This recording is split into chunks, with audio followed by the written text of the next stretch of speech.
Hey, Pepin. Yo, yo, yo, yo, yo. I've been thinking a lot lately about culture. Culture. What about culture? Like, how sometimes there's a good one and sometimes there's a bad one. Oh, no. Like, sometimes you're like, uh-oh, like this place. And sometimes you're like, yeah, I like this place.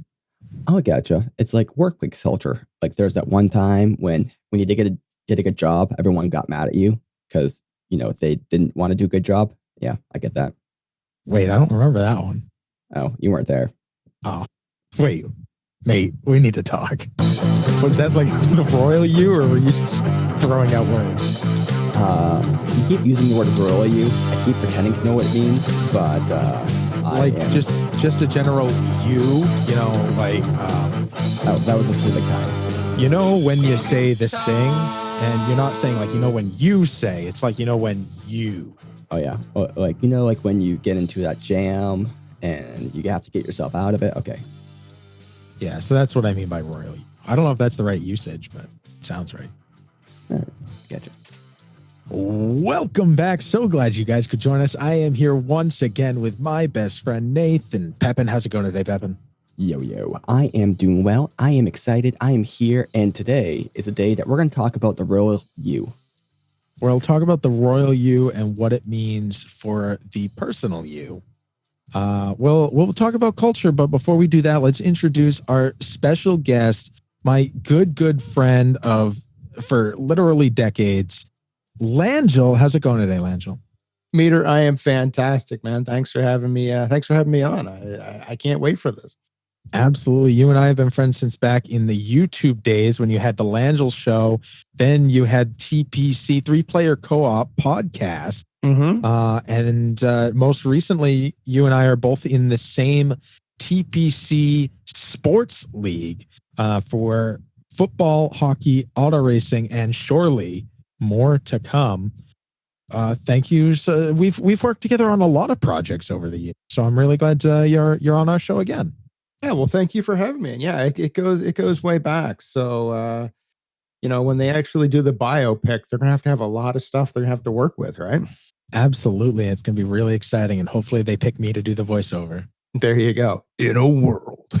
It's gonna be great. Yeah. Coming this summer. Mm-hmm. That was impressive.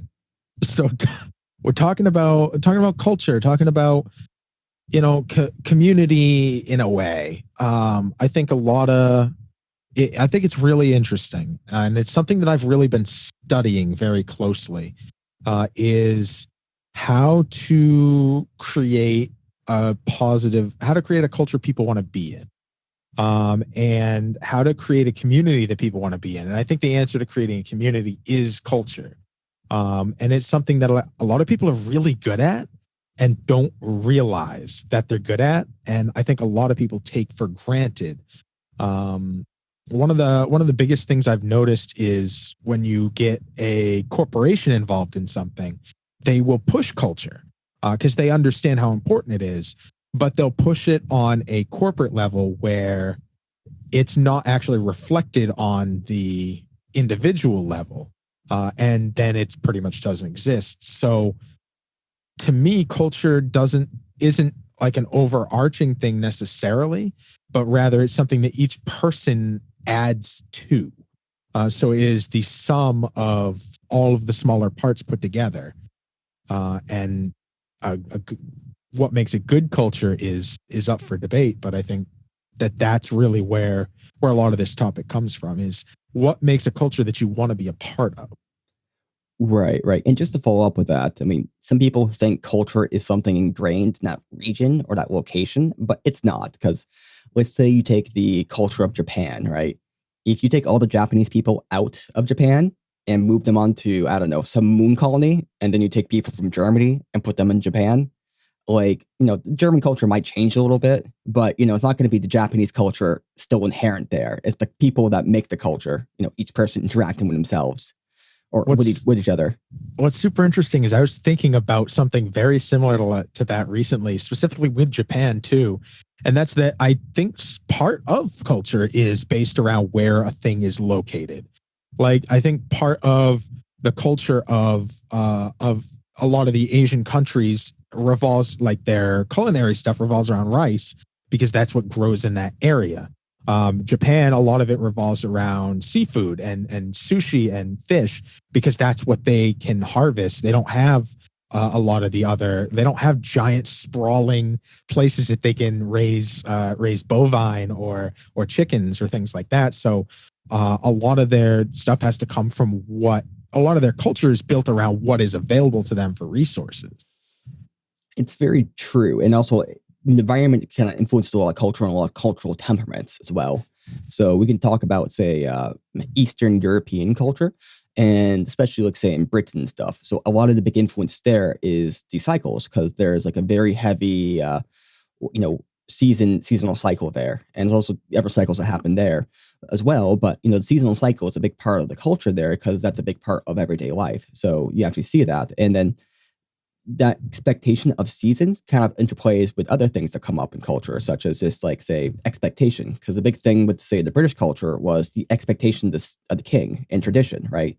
And same with kind of Roman culture. So there's just things which are expected to happen at certain times, and those things would just occur. So, like, Romans, for instance, would have these celebrations, and it was, the people were kind of apolitical to some degree, but they kind of thrived in that political kind of climate because they had this kind of cultural expectation. Where you go somewhere, say, south of the border, like more towards the equator, where there's less of a seasonal sort of thing, that cultural impetus that's kind of forcing its way from the outside, it may not be as present. It may be present, but it may just be more of a live and let live sort of atmosphere.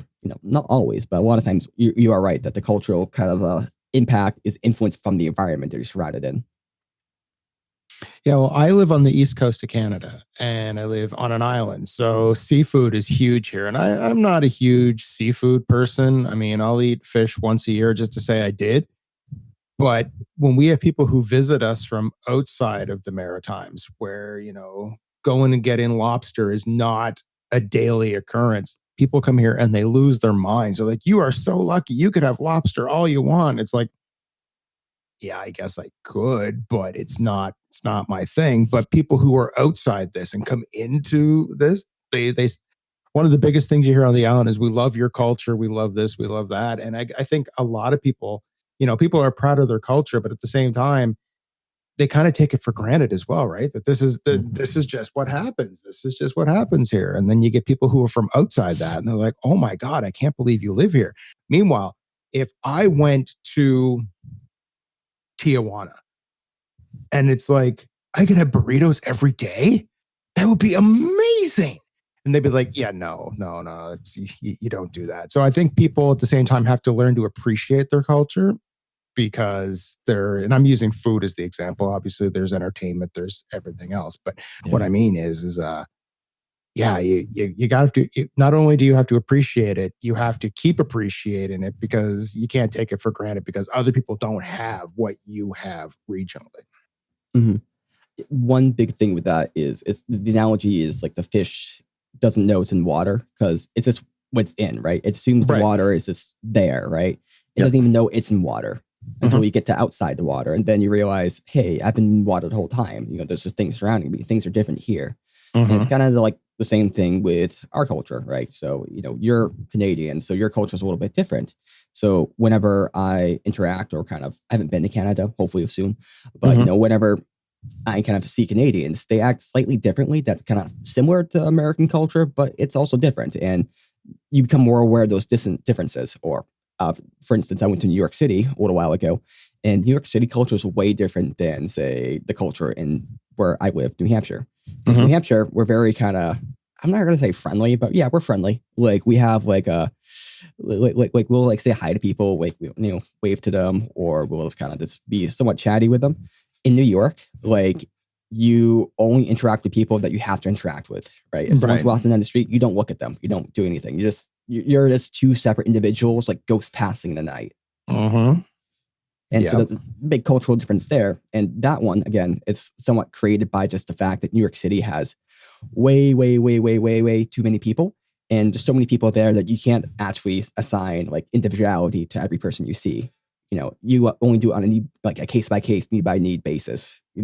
If you were to try to see each person as a person walking down the street and treat them with that individuality, you would just be exhausted and dead at the end of the day.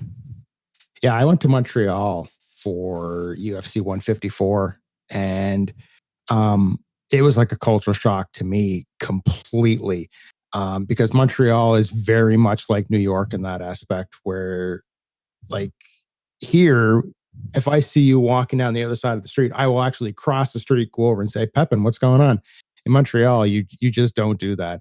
And it's you don't get a lot of the helpfulness sort of idea, the friendliness that you were talking about. So yeah, that's the big thing on culture shock, right? Because if you take someone out of a tiny little rural PEI area and you drop them into an epicenter of like a huge metropolis, it's going to it's going to cause some problems. In fact, there was, and this is just popping into my head as I'm talking, there was a web series called Just Passing Through that was based on that sort of premise, where they took, backcountry islanders and dropped them into Toronto. And it was all a scripted web series. But the whole idea was they were trying to get to Alberta to work on the oil fields, but the car breaks down just outside Toronto. So if you ever look it up on YouTube, it's called Just Passing Through. And it's a great explanation of what maritime culture is versus, big metropolis as you head head west here in Canada.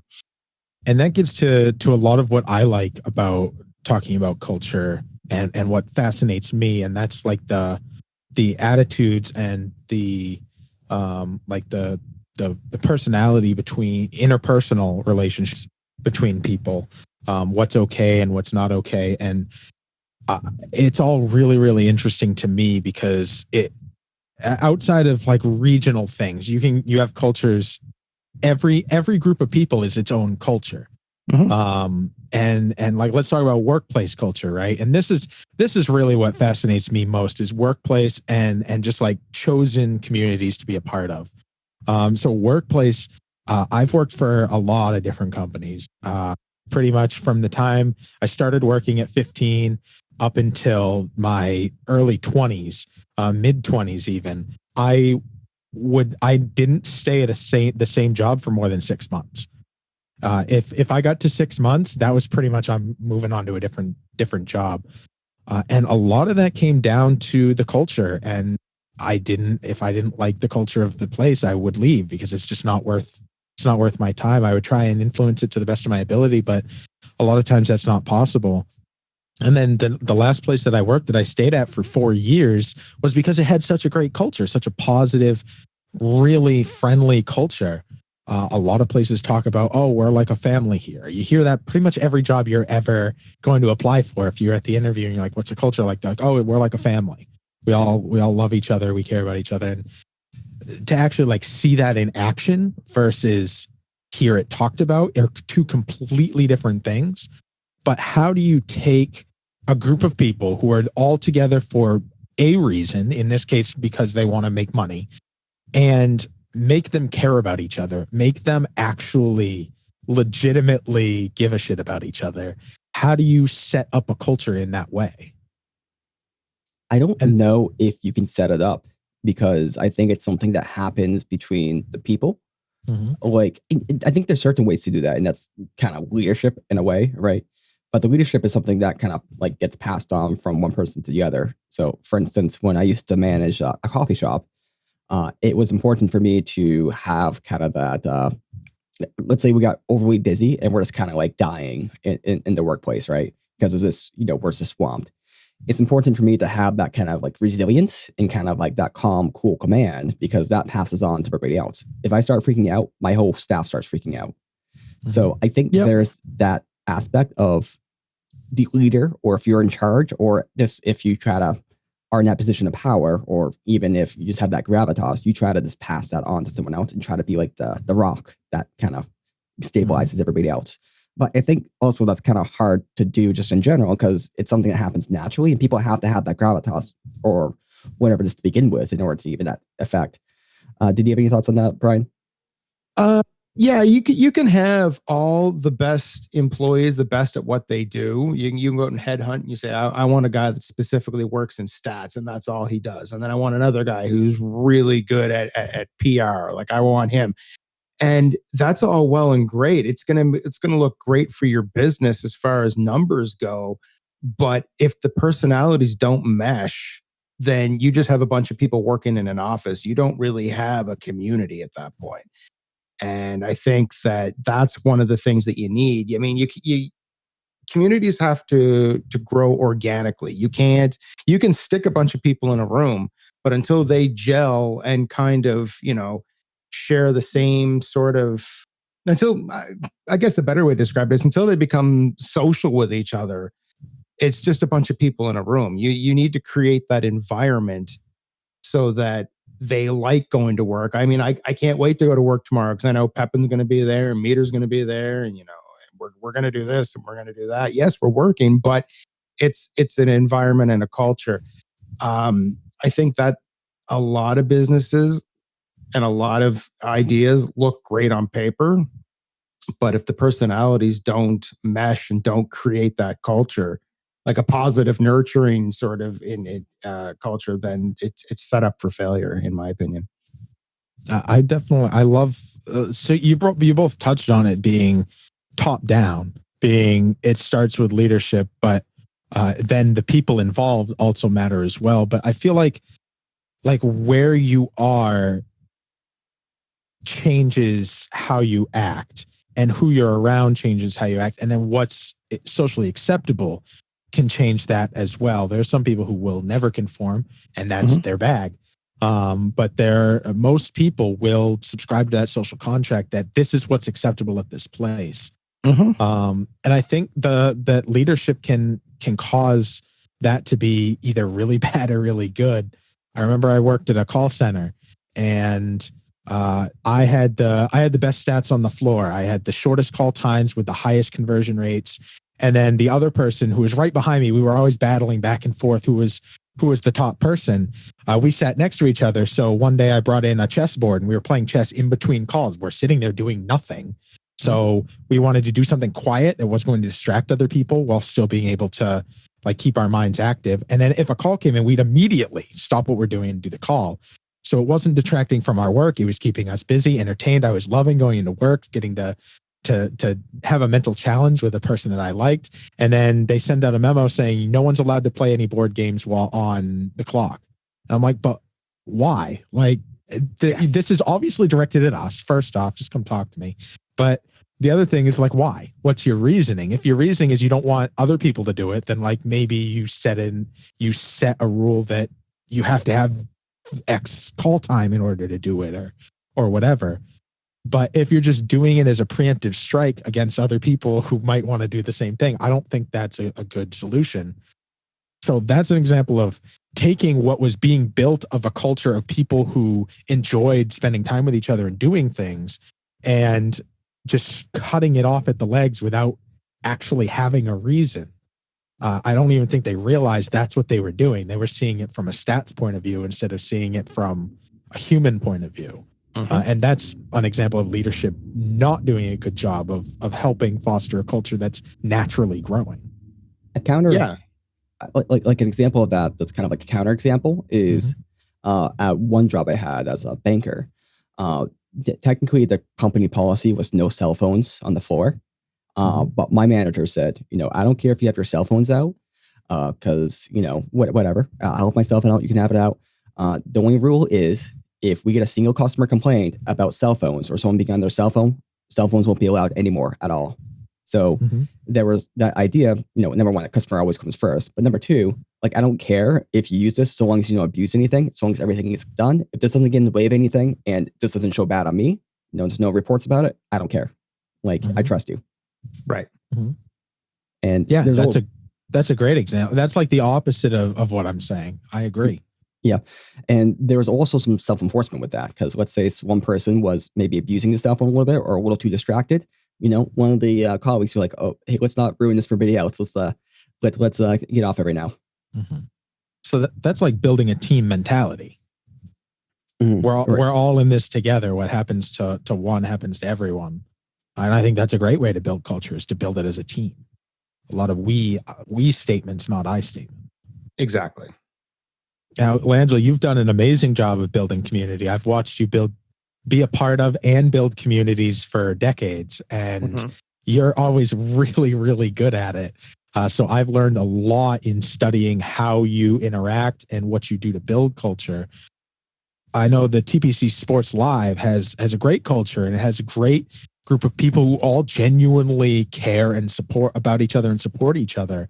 Do you have any inkling as to how that comes about, and what role management plays on your end, and what role the community itself plays? Yeah, first off, thank you for the compliment. I greatly appreciate it. And yeah, I guess basically the whole idea, I've been running sports leagues since 2001. So I'm coming up on like 20 years of doing this. And my biggest thing has always been, I wanted a place where people felt like they were quote unquote home, that it wasn't going on to play random lobby kids and getting destroyed in sports and this and that it was a community where we were all focused, we were all heading towards the same goal. And make that feel like it's important. You're part of a league. Here's the league logo. Here's the league website. It's not just log on and play a game and then go off and play something else. Like, I record the stats and I make sure that people feel like they're involved with what they do matters. They can look back at it and say, I played 10 games in season 1 and I didn't win any, but look at my stats in season 2. And that, things got a little bit better and there's a comparison. And as we talked earlier, it was about people helping each other out. Like, we've always been given tips on how to do that. Maybe you should try this, or look, maybe passing blindly into the corner probably isn't the best way to keep the puck in a hockey reference sort of thing. And I always like to have an open door policy where people can talk to me if things are bothering them, because there's conflict in online gaming and online sports the same way there is everywhere else. And you don't want people saying, well, I don't want to be a part of that because no one listens to me. And, I just feel like I don't belong. Well, no, I mean, it's part of everyone's part of this community. We're all growing together. And that's how I've built it from day one. It works 99% of the time. 60% of the time it works all the time. But it's one of those things where I would rather be hands-on and try to, not that I micromanage, but I try to make sure that everybody's happy, as opposed to I'm locked away in an office somewhere and you just play your games and that sort of thing. So I try to make friends with people. I try to know people that we're competing with. It's easy enough online to just hide behind a gamer tag, and you never know what that person's real name is. I don't need to know first and last name and how many kids you have and what street you're on. I mean, I don't need to get that close, but I like to know that, for argument's sake, Sniper Gamer 32, his real name is Mark. Like, hey Mark, how's it going? Da da da da da. So you try to build a rapport sort of thing. And and my wife's helped a lot with that too, right? I mean, like, I kind of get the credit for online leagues and stuff, but Susan's in my sounding board for 20 years. And she's been a lot of help on that as well. So I can't take all the credit for it, but yeah, I try to create like an environment where people want to be part of it, where they see that it's not just fly by night. Like, there's a website and there's a logo and there's graphics and there's, we take it seriously. And at the same time, it's it's one of those things where you want to be part of a community, you want to be part of a family. And I think that's what kind of steps us apart from a lot of other organizations, is the fact that, yeah, we're running 3 different sports right now and 3 separate communities within them, but it's all part of one giant community. And we try to expand it and keep it going. And we've got a great community that's involved with it. And people have come in, and you guys mentioned earlier about, like, Meter mentioned about the chess, that you create something within the community to try to improve things, and it takes off. And unfortunately, in that situation, it kind of got shut down. But in ours, we're like, let's go with that. Let's see what we can do. Let's grow from that. I don't want to squash people's creativity. I don't want to squash people's competitiveness. I want to enhance it. I want to see what that can do to help the community grow. as a whole, which is kind of where Meter's whole broadcasting came from. He saw an opportunity to try to enhance what was happening, and it turned into a huge section of the entire organization. So, yeah. And I definitely agree. Susan, a huge part of building the community and being from the top down. I think you guys do an amazing job of building community. You mentioned something really interesting there that I've noticed about I've noticed about culture that I think a lot of people don't think about, and that's history. And you mentioned it in, I collect stats, and you can go back and look at the stats, and it legitimizes the fact that people are part of this thing. And they can go back and see how they've influenced and see how things have changed and how they've been a part of that change. And I think being able to record history and people being a part of that history is huge, because then it's like you've made an impact. You can physically see the impact, and other people can see that impact. The thing that you did yesterday is going to matter in 5 years, and your name's still going to be there, and you're going to still have been a part of that. And I think that is really, really valuable in a culture, that what you do matters and other people will see that. Yeah. And that's kind of why I collect everything as much as I possibly can, stats wise, so that it's got, eventually when the book closes, it's going to have everything within it. And people can go back and look, and they can say, yeah, look, I mean, I didn't win the championship in season 2, but I beat the best team in the league. Like it's something that they can have. Or you have someone who doesn't start off that well, let's use football as the example. There's 16 games in regular season. You go 2-14. Clearly you did not have a good season, but you played all 14 games and you tried. In the next season, you win 4 games. So you did twice as well in season 2 as you did in your first one. And you can see all that. And it gives people a feeling of accomplishment to see that. But at the same time, like you said, Meter, if you go back and look at everything, it's like, yeah, I was a part of something. What I did mattered. And that's whether you win all your games or you don't win any games. I want people to have the same feeling that what they did was actually a huge part of the community. I think a big part of culture, as you're saying, is the historical sort of record, or the mythos. And I think mythos might be the right word, because what's in the record may not exactly be true, right? So it's kind of like with the D&D metaphor. I haven't played D&D, but a lot of times the memory of what happened is more important than what actually happened, right? If you were to play a video back of what happened, it's probably not going to be the exact same. But it kind of reminds me a little bit of, say, some of the old internet forums. Meter and I used to be a part of an internet forum called Face Punch. And on that forum, it was very intriguing, because the forum had pretty big community, but it had like a very strong community vibe to it.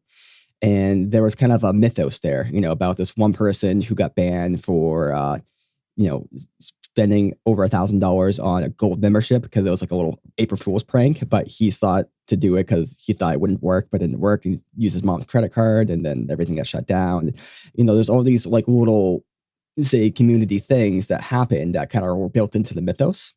And one thing is, kind of as you get larger and larger as a community, some of that stuff gets lost, because as far as I'm aware, Reddit used to have a bit more of that kind of community feel to it, and different Reddit communities have their own kind of, say, culture or same vibe.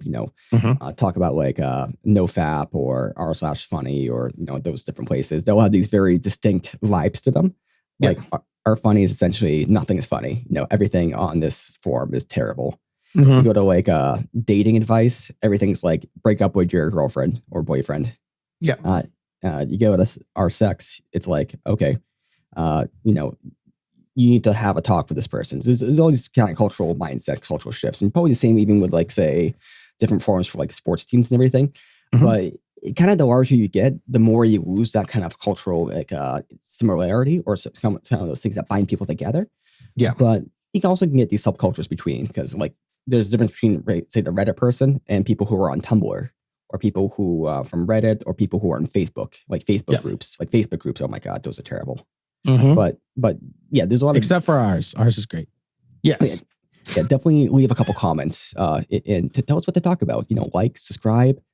Can you subscribe on Facebook groups? No. Sure. Like, Yeah, subscribe. Hit that notification bell. Yeah.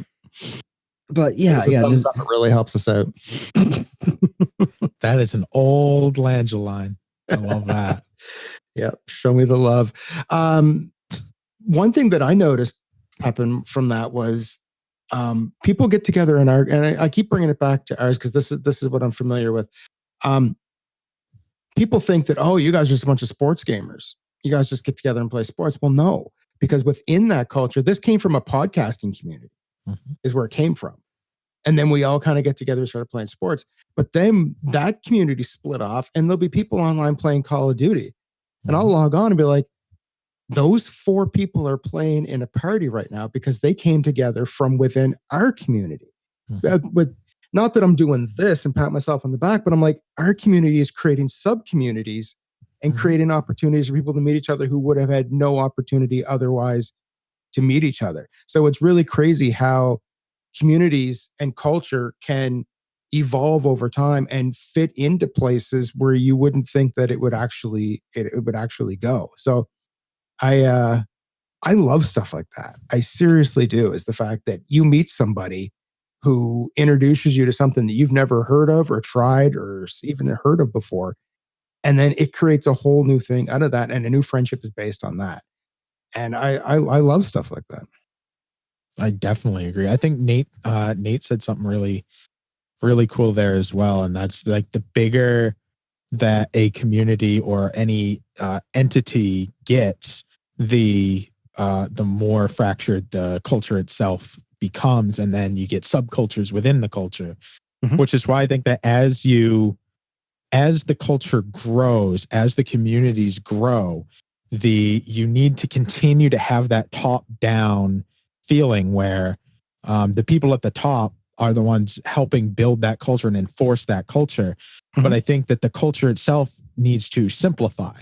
So you can't have the more intricate culture that you can express in a one-on-one basis when you're talking with every person in the community in a one-on-one, like every day. It needs to simplify to become easier to stay on brand, if you will.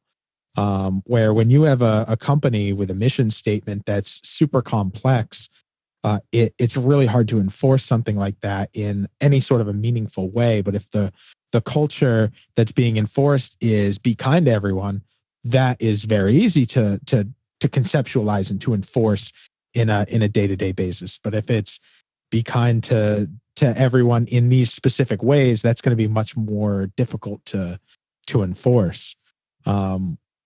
So it's nice to not suffocate a naturally growing culture by trying to implement your own and push your own, the way things you always have been when it was small.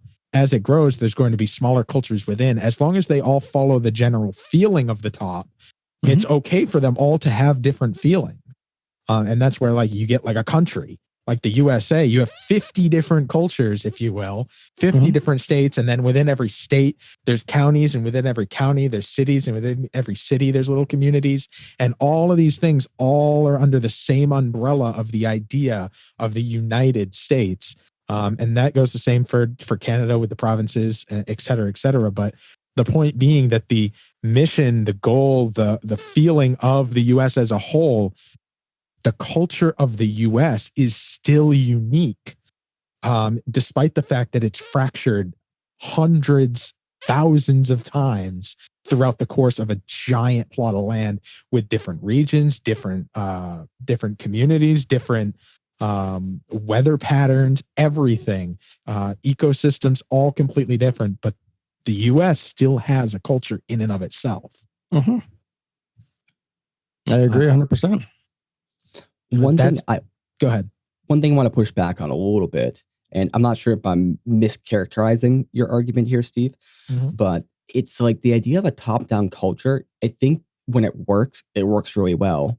But a lot of times when it fails spectacularly, and people get very jaded. Because, for instance, I've been a part of a company or two where they try to inculcate this culture from a top-down point of view. Like, they're like, we're ready, we do this, we do that, this is how we are. and they're trying to just kind of force that down your throat, and everyone just kind of sees how fake it is and just kind of like regurgitates it, right? I mean, in a bad way, right? Like they just like, screw this shit. Like this is not what we want to do. Yep. I guess my point is that anything that can be good can be used in a bad way too. But my point is you won't get a positive culture without a top-down approach. I think it's going to be the rarity of that is absurdly high. So I think the chances of success for a positive culture being top down versus trying to have the top be invisible and then the cultures build themselves is very, very low. So that my argument is that the top down approach is going to be the best chance at success over any other approach. People will follow the leader pretty much in that regard. Is that something you agree with, Langille, or what's your thought on that? No, I get that. I mean, you can't have Wild West. You have to have some sort of guidelines, but you can't have so many guidelines that people just get frustrated with everything. And just because once people tune out of a community or tune out of a culture, you're in trouble. If you don't have an environment that people feel like they want to be involved with, then they're done. But at the same time, you can't have again, Wild West sort of, you can do whatever you want as long as you're here. You got to have somewhere in between. So yeah, you got to have rules or guidelines, I guess, but you got to leave chance for growth and time for expansion, and give people their own unique ability to facilitate within those guidelines, in my opinion. I think that's the thing about culture, though, is it's not necessarily about rules, but rather it's about like the attitude and the way people act. So when I say top down, I'm not necessarily saying that the leaders are saying, here are the rules, here's what you have to do. I'm saying they're showing, here's how we act around here. Then that gets mirrored. So if you have a boss that says, here's how you act, and then doesn't act like that, nothing they say matters. But if you have a boss that actually shows, like, here's how you be a good person, like Brian Langille does, that's when you get massive success, because people actually see the genuine care, and that it's not a facade trying to make money. It's I actually care. Making money is like a secondary to actually caring about the people. Yeah. All right. I'm still trying to process this a little bit, because I think we do have our own kind of culture ourselves, in that, whenever we have people on,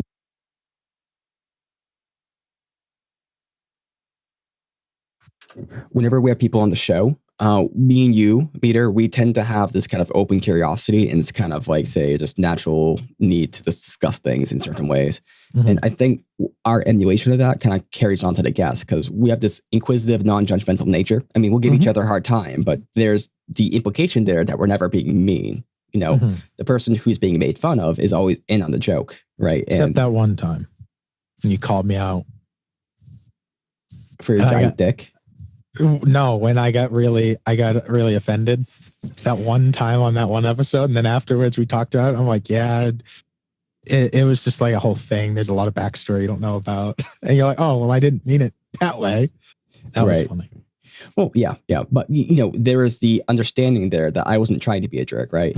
Which is why we tried to talk it out there. I mean, at least I don't think you thought I was being a jerk. No, not at all. Not at all. This is like, why would you say that? I'm confused. And I'm just like, I'm confused why you're mad. What you're saying is you guys needed to talk? Yes. Careful. If you say that, it ends the show. Oh, sorry. When I say it, don't listen to me. I'm not the host. I'm not the host. You got to say the whole title. So it's okay. You said it. Right. Perfect. But yeah, like, I think there's a culture that we try to inculcate that kind of like really applies to, like, it really kind of extends itself to the guests. Yeah. For instance, we've had a lot of guests on who were really worried about coming on. Like, oh, I don't know if I'm going to say the wrong thing. How am I going to actually do this? Like, they're really kind of nervous and not really sure. And, it's the job of me and you to make them feel comfortable. And we haven't had an issue with a guest who's just kind of like not performed, if that makes any sense. Like, because we always just kind of work with them and kind of like illustrate, and we take care of them. If they're very capable, like say Langille, we don't need to like, say get anything out of Langille. Langille's going to produce content no matter what. He's just a workforce. But let's say it's somebody who is maybe not as familiar with the process. We kind of make them feel comfortable and kind of show by leadership that they're can get in this community and kind of just interact and talk to us and be open, and we're not going to make fun of them, unless they deserve it, and they'll be in the joke. Yeah, I mean, we had been doing it for like a year before we had Damn You Diary on, and I think they were the first actual like other podcast we had on the show. I think they were the first like we knew these people as friends or family before that we had on. I may be wrong in that, or at least in person. Right. Yeah. I think you're right. I think we had Trico from Shot of History on, but that was over the phone, and that was a little different. We had Adamson from the History of Philosophy or whatever. Yeah, and I think we may have had Kathleen Macca, who was the author of. She was an author. Yep. Galveston. Ghost of Galveston. Yep. Yeah, but I mean, we had them on, and we had only been doing this for a year, maybe 2, and they were like, "We're like, you guys are so professional in what you do. Like, it feels like a production, like a show, like a real show." Versus they felt like when they sat down and did a show, it was just the two friends talking, and there happened to be a microphone.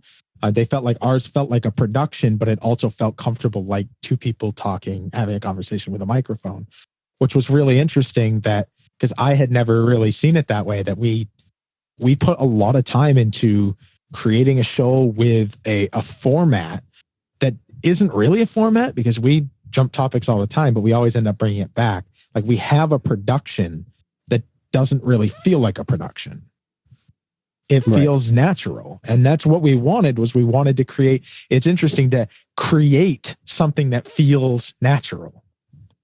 Mm-hmm. Like a raw condom.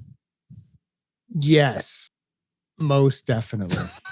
Fun fact about condoms and glasses: they only work when you wear them. Yeah. Yeah, I've learned that. But yeah, I mean, it's wait, are those things, do they have to be used together? Because I think I've been using at least one of them wrong. At least you need at least. I mean, I'm covered right now. Yeah, you're good. You're good. Yeah, I mean, I think that's a strong thing too, though, Meter. When you look at broadcast, you didn't start broadcast just by going, "Oh, I'm just going to turn it on and talk about it." Obviously, you put a lot of work into it behind the scenes before that came to fruition, and I think that's part of building a community and building culture too, is the fact you can't just take every idea and just say, "Yep, we're going to do that." Mm-hmm. Like, you have to put some work in behind it to make sure that it's going to work. I mean, because if you do that just all on a whim and say, "Yeah, tomorrow we're going to start 3D hologramming. It's going to be awesome," and then you realize you have no idea how to do that, the community is going to lose faith with you as a leader. Like, well, what's the point, right? Because nothing ever seems to work out. So I think that people, and our community is good for it, is they normally can really appreciate how much work goes into stuff to make it seem as though it's not that much work at all, which is what you guys were just talking about with We Need to Talk. Mm-hmm. I mean, people come in, they're like, "Oh my God, the production level is absolutely insane." And I agree. I mean, I'm part of the show right now, but I mean, it takes a lot of work to make that happen, but you guys have put the work in, and now it flows evenly and smoothly. So I think that takes a part of the leadership role, right, as opposed to the community role. But as a whole, it builds that community. Now, there's something with community that's really difficult is identifying when somebody doesn't mesh with a community and how to handle that. Because the number one resource, in my opinion, of any business, anything that involves people is the people. Mm-hmm. So when somebody doesn't mesh with a community, I think a lot of people's knee-jerk reaction is, "Well, you're gone." And I've worked a lot of places where it's like the first reaction to something going wrong is to get rid of somebody. And I think that's a really dangerous thing, because the resource you want is people. And if you just get rid of people willy-nilly, the implication there is that the people don't have value. They're replaceable. You can just get rid of them and someone else will come along. And I think that's really dangerous because you don't have value in the people, then the people aren't going to care. Right. They're not going to give you their value, if you will.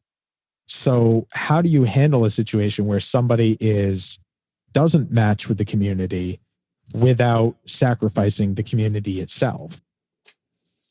I don't know if this is where it's kind of difficult, because I think if someone's not meshing with the community, you get rid of them. But I think the real solution is you screen people beforehand, and you only, it's a gated community, right? So here's a really bad example. So I've been watching this show called, what's it called? Sanctum. And it's a show on, I think it's on Stars or something. And it's a show where this guy essentially owns this sex club, or it's kind of like this high-end Beverly Hills sort of thing where they have these parties where they're theatrical, but there's like sex that happens. And, it's kind of a bit like a sex club type sort of thing, but super high-end. But this guy has really kind of inculcated this culture of, say, openness, but also respect, consent, and all this kind of different stuff. So there's the stuff that he has there. Now, his main thing to get this culture to work is he does a lot of screening process. Anyone who joins the club, he does a huge amount of like background checks and all this kind of stuff to make sure if anyone comes in here, they're going to be good. They're going to be cool. And they haven't had an issue. They've had issues in the screening process, but they always check, get them in the screening process because they don't want to have to kick people out. If need be. Of course, they would if they had to. But, they do all the screening process to make sure everyone who's in there is good. So I think a big part of it is just screening, kind of knowing who you're getting involved with and only letting people in who you think are going to be good. It's kind of like the whole thing with the vampire. Like the vampire only becomes a problem if you let them into a house. If you don't let them in, they can't get in. And right. I don't necessarily disagree with it as a concept okay, so first you want to screen people. I like that idea. But I also think that people are too quick to use no and to use to gatekeep either kicking somebody out of your home or not letting them in the first place, who otherwise would be a huge asset to the community. I think that you can have too tight restraint. And I think most people do. That would be my argument, is that I think you can change people's mindsets to fit your community more often than not. And it's just finding the way to go about doing that, to go about either correcting behavior or implementing behavior that you want to see without having to sacrifice the chance of gaining a member of the community. What are your thoughts on that? Because me and Meter seem to agree but disagree a bit. Like, but I think Meter's more optimistic than I am. Yes. But are you somewhere in between, or what's your thought? All right. Well, my opinion, and I keep bringing it back to our community. So I know that I'm narrowing it in, but I want to talk from my experience on that. If we bring people into our sports organization who don't fit the community norm, usually they find their way back out again, because of the fact that we are as described earlier, like a learner league sort of thing. We don't want people coming in who play on all Madden and play professionally and come in and destroy everybody. Because not only is it going to screw up the community stats-wise, it's going to kill morale and people are going to leave. Like, why would I bother showing up to play Pepin if I know that he just competed in the regional championships for Madden? There's going to be people who are like, I just play this because I want to play with my friends. And they're going to it's going to cause problems within the organization. So we try to screen people that way. So we do that in an effort to try to protect the community, which is what community is all about. You you guys had mentioned earlier, workplaces, a lot of places, they'll say they're like a family. Like, we look after each other, we protect each other. You're going to be safe here. Da da da da da. So that's how kind of we deal with it. We've had some internal conflict between owners, and sometimes they deal with it themselves. Sometimes we kind of point the direction and how it should be kind of dealt with, and it is. Like, we haven't really ran into too many problems that way. But yeah, the whole gatekeeper, the whole screening thing, I think that is a crucial part of trying to protect your community as much. You can't micromanage, and you can't nickel and dime everybody, and you can't control everything.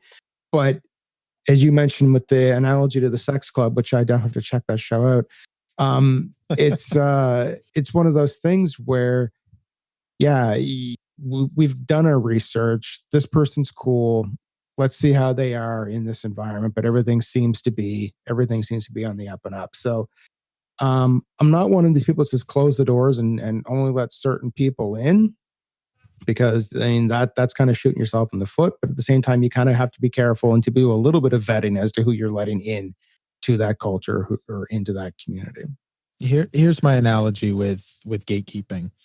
You want to keep the foxes out of the hen house, but you want a whole bunch of different types of hens. You don't want all the same ones. So if a hen thinks differently, like, let them in. They're a hen. But if it's a fox, you got to keep them out.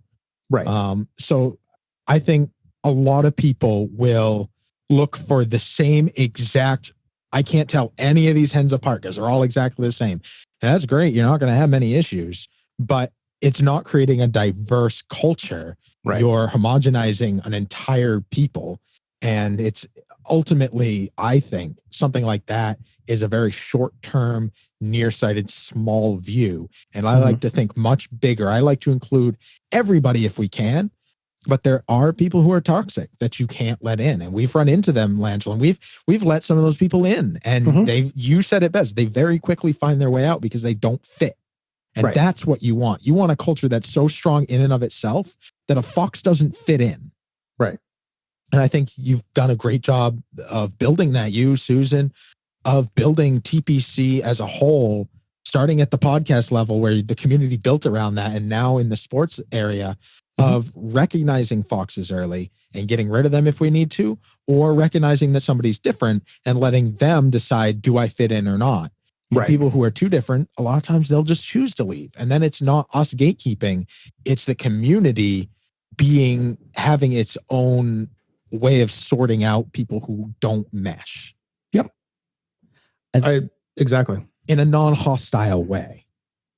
I think an analogy to that is certain companies where everyone's like a workaholic, like someone who comes in who's not a workaholic, who can't meet those pressures and demands of the company because everyone else is meeting them. They're going to have a hard time. Similarly, it's like if there's another company, and this is kind of the one I was referencing at the beginning.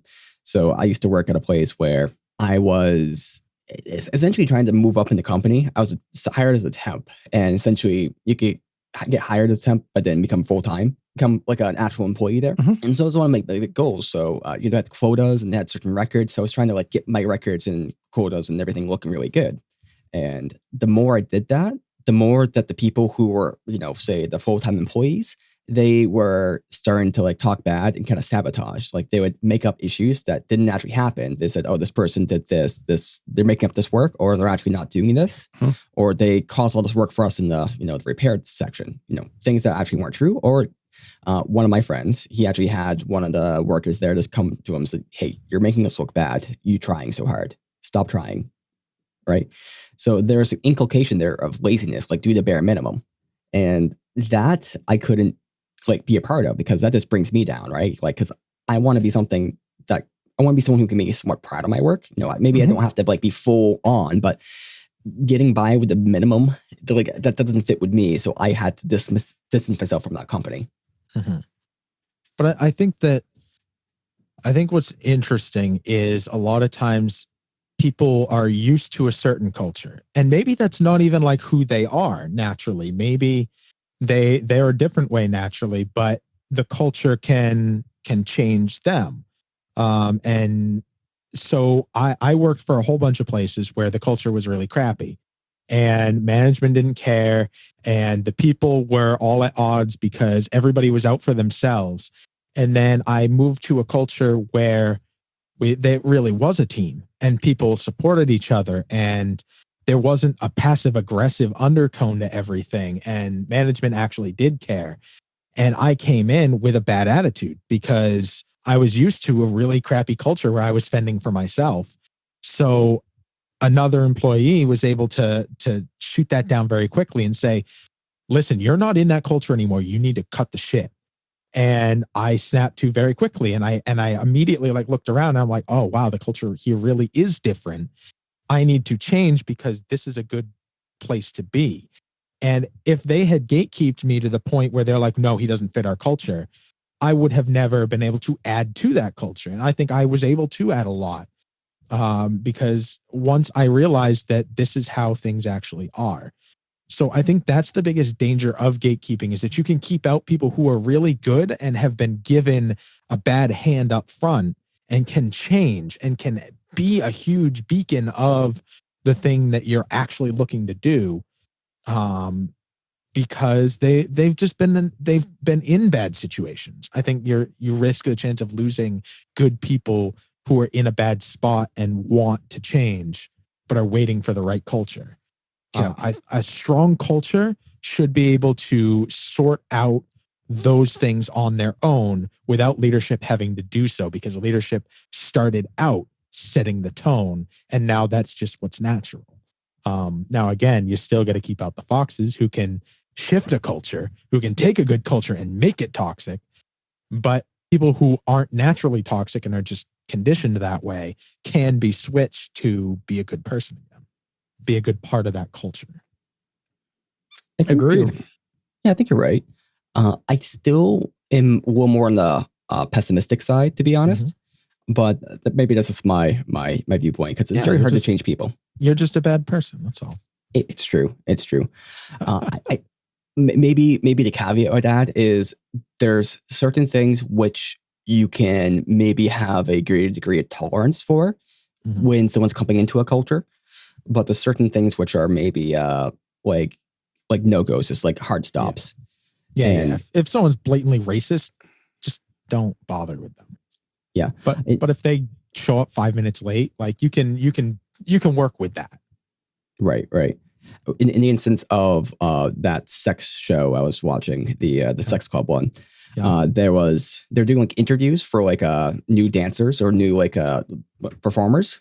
And this was one guy they interviewed, and they seemed like he was pretty decent, like he had like a very good body. He was very confident, had the look and everything. And so they're considering him. And then I guess when they're doing interviews, the guy went upstairs and started kind of harassing some of the girls up there, like being a little bit too handsy. And, the boss downstairs heard about it and says, okay, let's deal with this. So he sent this guy up and got him kicked out. And then they stopped the interviews altogether and had to replan it because it just killed the mood of the entire place there. The fact that happened at that location, like just even the fact that it happened just killed everything. So obviously that was a boundary crossed, because that's something they never want to do. And they had to just kick that person out. And so that was the hard stop there. But it also is kind of interesting because just the fact that it happened killed the entire mood of that culture on that day. Like everyone's just kind of down and they're just pissed off and annoyed. Yep. So the actions of one affected the entire community. Yep. But you cut the head off the snake right away. Yeah. And then reset the snake. I don't know. I lost the analogy there, but you stuff the snake full of candy and then you play it like a pinata. There you go. Snake pinata. Well known in all parts of the world. Yeah, it's page 3 of the HR handbook, right? Make sure that you've got a snake pinata. It's right up there with Plato's cave for the best analogies ever. So we've talked about a lot of things. We talked a lot about TPC sports and what actually a really good community that was built from the top down, and now I think has that enough of a strong community that it weeds out anybody who doesn't fit, or it can change people. And I think being around a positive, good community is so good because that can transfer into other places. So if someone's always used to a toxic community and then they get to a good one, a lot of times they can take that good attitude and send it on to onto other communities, and really it can change. One good thing can change the world. I do truly believe that has that ripple effect. And it's really, really interesting to me. Now I think we should head towards wrap at this point. Sure. So Brian, go ahead. So Anna's coming in here and saying, so Anna, one of our super fans, is coming in and saying, this community definitely changed me. I think she might be referring to PCP Sports, but let's say she's talking about We Need to Talk because, hey, that's even better. I'll take credit for that. Sure. Yeah. So Langille, where can people find you? Where can people become a part of the Langille stratosphere of community? You can follow me on Twitter at twitter.com/Langille or Twitch at twitch.tv/Langille. But more importantly, the community is TPC Sports Live, and that's on Twitch and on Facebook. And hit us and Twitter. Hit us up if you want to be involved in a really strong gaming community and culture. That would definitely be where it's going to be. TPC Sports Live is your center for that, and the website as well is tpcsports.live. Now it looks like Anna said TPC, so I assume she means the Pepin channel, which is We Need to Talk. Right. So that's good confirmation there. There you go. Well, thank you so much for coming on, Brian. As always, huge. I love talking to you. You're such a professional, and you're so good at what you do, content creation and production in general. So, and you're a great talker. Thank you for having me on, both you and Pepin. I had a great time and look forward to doing it again.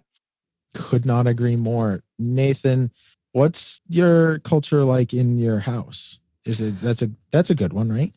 Oh yeah. So the culture I try to create with my girlfriend in this apartment complex is that of both of us always just wanting to have a good time with each other and being open and just, like the idea is I should never have a night with her or a day with her, which is just kind of like bad. We're both trying to have fun, and that's usually what we have. We haven't had a fight yet. It's going to happen eventually. It's going to be at some stupid, it's going to be over poutine. Spoiler alert. It's going to be over poutine. She's talked to me about poutine quite a bit. See? A good thing. So your culture is based around poutine. Yeah. Well, I'll be putting it in her soon. So Nate, we need to talk.